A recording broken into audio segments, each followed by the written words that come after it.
The United Nations Rights Chief has condemned a sharp increase in the use of drone warfare in conflict-torn Sudan, where more than 1,000 civilians were killed in such strikes in the first 5 months of this month and of this year.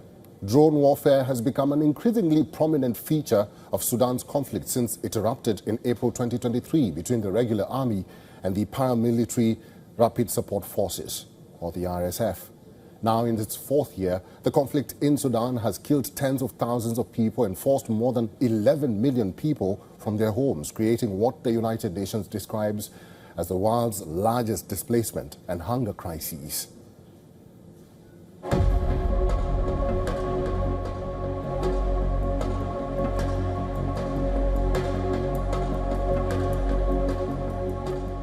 Drone warfare is the new order of the day. Every day in Sudan, both warring sides have launched hundreds of strikes in multiple regions across the country since the start of the year.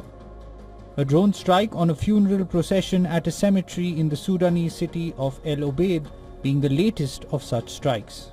This strike left at least 4 people killed and injured several others, 2 rights groups. Both groups blamed the paramilitary Rapid Support Forces for the attack. Emergency lawyers said it was part of a series of drone strikes in which at least 23 people have died in all. In Sudan, the horrific conflict has expanded and escalated, marked by a sharp increase in the use of drone warfare. Between January and May 26, our office documented more than 1,000 civilians killed by drone strikes. Rape and sexual violence are rampant. El Obeid, currently in the hands of the army, is a key battleground in Sudan's 3-year civil war, which began after the leaders of the army and RSF fell out over the future direction of the country. The fighting has created the world's worst humanitarian crisis, with more than 11 million people forced from their homes and 28 million facing acute hunger. There are no reliable figures for the death toll, but it is thought to be at least 150,000 and could be as much as 400,000. In addition to the attack on the cemetery, emergency lawyers said that drones struck homes in a residential neighborhood, the airport district and areas surrounding an army base. 13 civilians were killed, the group said, as civilians gathered near destroyed houses.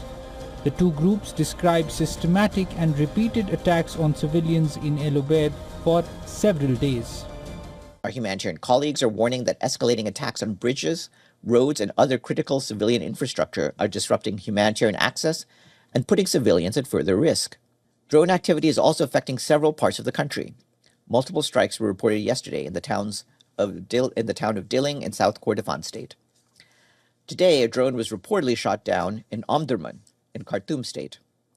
We reiterate our call on all parties to protect civilians and civilian infrastructure and to facilitate rapid, safe, unhindered, and sustained humanitarian access. In the country's oil-rich Kordofan region, which is divided into North, South, and West Kordofan states, analysts say whoever controls the region effectively controls the country's oil supply as well as a large chunk of the country. Africa Bureau, WION World is One.